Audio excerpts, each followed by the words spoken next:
अस्सलामुअलैकुम स्टूडेंट्स। आज का जो हमारा टॉपिक है वो है पोटेंशियल ग्रेडियंट। लास्ट टाइम हम लोगों ने potential energy difference, potential difference की वैल्यू जो है वो हमने कैलकुलेट की थी। तो उसी से आगे एक टॉपिक है छोटा सा जिसको हम नाम देते हैं पोटेंशियल ग्रेडियंट का। तो इसकी डेफिनेशन क्या है? The maximum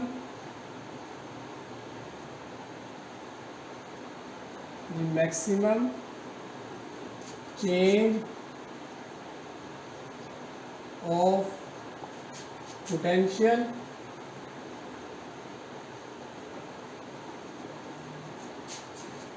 with respect to the distance। किसी भी पोटेंशियल का जो चेंज है वो हमने विद रिस्पेक्ट टू डिस्टेंस लेना है।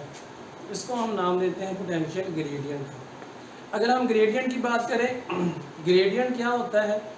तो ग्रेडियंट जो है ये किसी भी क्वांटिटी का हम लोगों ने चेंज लेना होता है विद रिस्पेक्ट टू डिस्टेंस। अगर हम किसी क्वांटिटी का change with respect to distance लेंगे तो उसे हम नाम देंगे ग्रेडियंट का। और अगर हम लोग किसी जो है वो क्वांटिटी का चेंज लें विद रिस्पेक्ट टू टाइम, उसे हम बोलेंगे रेट ऑफ चेंज ऑफ, उसे हम रेट ऑफ चेंज ऑफ बोलते हैं। लेकिन जब हम डिस्टेंस के लिहाज से उसका चेंज लेते हैं तो डिस्टेंस के लिहाज से उसका जो चेंज होता है वो ग्रेडियंट कहलाता है। और पोटेंशियल ग्रेडियंट क्या है कि जो हमने पोटेंशियल के अंदर चेंज लेना है वो विद रिस्पेक्ट टू पोजीशन लेना है, विद रिस्पेक्ट टू टाइम हमने नहीं लेना। अगर हम विद रिस्पेक्ट टू टाइम लेते हैं तो यहाँ आता है the rate of change of potential. लेकिन अब हम विद रिस्पेक्ट टू डिस्टेंस ले रहे हैं कि डिस्टेंस में कितना चेंज आ रहा है, तो उसके हिसाब से हम लोग यहाँ पर फिर ग्रेडियंट यूज़ करेंगे। और ग्रेडियंट का मतलब होता है किसी भी क्वांटिटी में चेंज डिस्टेंस के लिहाज से। ठीक है जी। तो लास्ट टाइम हम लोगों ने एक फार्मूला लिखा था,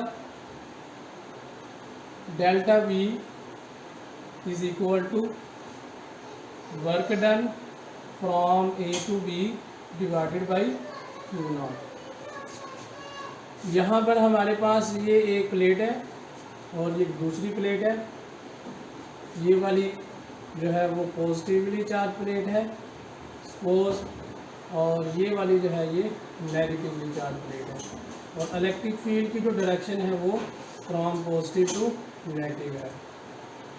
तो हमने इसके अंदर एक चार्ज रखा Q पॉजिटिव।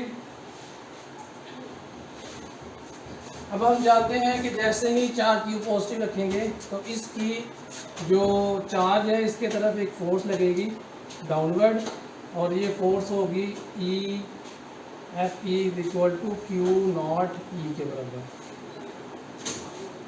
ठीक है, Q नॉट E के बराबर ये वाली फोर्स होगी। तो चार्ज जो है वो फिर यहाँ से हाई पोटेंशियल से लोअर पोटेंशियल की तरफ मूव करेगा। ठीक है, जबकि हमने वर्क करना है फ्रॉम लो टू हाई। ठीक है जी। तो ये हमारे पास प्लेट ए है और ये वाली प्लेट बी है। हमने वर्क करना है फ्रॉम ए टू बी, ताकि इसके अंदर जो है वो पोटेंशियल एनर्जी क्रिएट हो। Change in potential energy maximum होगा। जब चेंज इन पोटेंशियल एनर्जी जो है वो मैक्सिमम होगा तो हमारे पास जो है वो पोटेंशियल भी जो है वो मैक्सिमम होगा। ठीक है। तो असल में हम लोग जब किसी भी बॉडी का पोटेंशियल निकालते हैं तो असल में हम लोग उसका चेंज इन पोटेंशियल ही निकाल रहे होते हैं, चेंज इन इलेक्ट्रिक पोटेंशियल ही निकाल रहे होते हैं। हाँ, वो एक अलग बात है कि हम एक जो उसका रेफरेंस पॉइंट होता है उसे हम ज़ीरो मान लेते हैं, लेकिन निकालते हैं हम लोग चेंज इन पोटेंशियल एनर्जी ही है। ठीक है, डिफरेंस निकालते हैं। तो हमें चाहिए मैक्सिमम चेंज। मैक्सिमम चेंज कब आएगी? जब हम इस चार्ज के ऊपर वर्क करेंगे अगेंस्ट द इलेक्ट्रिक फील्ड। ठीक है, तो इसके ऊपर हम लगाएंगे फोर्स F। ये एक एक्सटर्नल फोर्स है, एक्सटर्नल फोर्स जो कि ए से बी की तरफ है। ठीक है जी। अब ए से बी की तरफ जो है वो हमने फोर्स लगाई है, तो ये जो फोर्स होगी ये इक्वल होगी Q नॉट E के बराबर। ठीक है, फोर्स किसके बराबर होगी, क्यू नॉट ई के बराबर। तो हम जानते हैं कि डेल्टा वी जो है ये इज इक्वल टू होता है F dot D divided by Q not, ठीक है जी। और डेल्टा वी जो है ये इज इक्वल टू आएगा एफ डी कोज थीटा, डॉट प्रोडक्ट में हमेशा जो है वो कोस थीटा आता है डिवाइडेड बाई क्यू नॉट। अब हमारे पास यहाँ पर जो फोर्स है वो इलेक्ट्रिक फोर्स है, तो इसकी वैल्यू पुट कर दें तो delta V is equal to आ जाएगा Q naught E into D cos of theta divided by Q naught. तो यहाँ से क्यू नॉट जो है ये कैंसिल हो जाएगा, और इसके बाद हमारे पास जो डेल्टा वी की वैल्यू आएगी वो आएगी delta V is equal to E D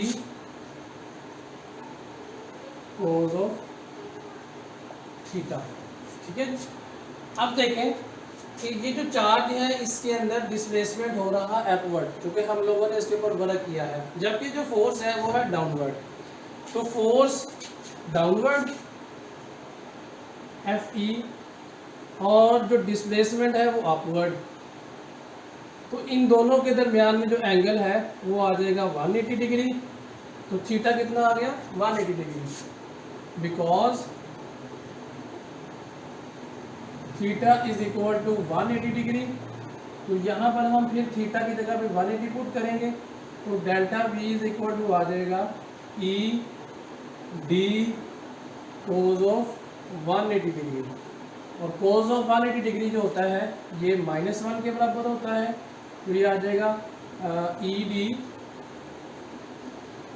into -1, minus जो है वो उसको बाहर ले आए, तो ये आ जाएगा delta V is equal to minus E D, ठीक है। नहीं, अब यहाँ पर डेल्टा वी क्या है, delta V is the change in potential, और पोटेंशियल डिफरेंस कह लेंगे आप इसे। ई जो है ये इलेक्ट्रिक इंटेंसिटी है, और डी जो है ये हमारे पास है डिस्प्लेसमेंट बिटवीन टू प्लेट्स, इन दो प्लेट्स के दरमियान में डिस्टेंस। तो सपोज करें कि ये जो डिस्टेंस है ये बहुत ज़्यादा स्मॉल है, suppose D is very small. मतलब क्या है कि हम लोगों ने जब वर्क करना है तो वर्क करते हुए हमने ये ख्याल रखना है कि जो डिस्टेंस में चेंज आ रहा है वो बहुत स्लोली आए, ताकि हमारे पास जो है वो डिस्टेंस में जब चेंज स्लोली आएगा तो इलेक्ट्रोस्टैटिक इक्विलिब्रियम जो है वो मेंटेन रहेगा। तो डी जो है असल में ये बहुत स्मॉल डिस्टेंस है, वेरी वेरी स्मॉल डिस्टेंस, ठीक है जी, ताकि हमारे पास इक्विलिब्रियम की जो कंडीशन है वो मेंटेन रहे। तो यहाँ से फिर ये बन जाएगा delta V is equal to E into delta R, और ये माइनस साइन के साथ, तो माइनस साइन को भी इधर ले आए और डेल्टा आर को भी इधर ले आए, तो ये आ जाएगा E is equal to minus delta V over delta R. इस फार्मूले को हम बोलते हैं कि negative gradient of the potential is equal to the electric intensity, ठीक है जी। तो किसी भी चीज़ का जो नेगेटिव ग्रेडियंट टेंशन का जो नेगेटिव ग्रेडियंट होता है वो किसके बराबर होता है, वो इलेक्ट्रिक इंटेंसिटी के बराबर होता है, ठीक है जी।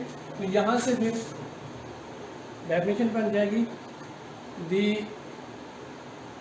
Negative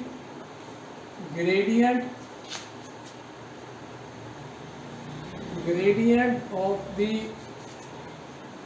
potential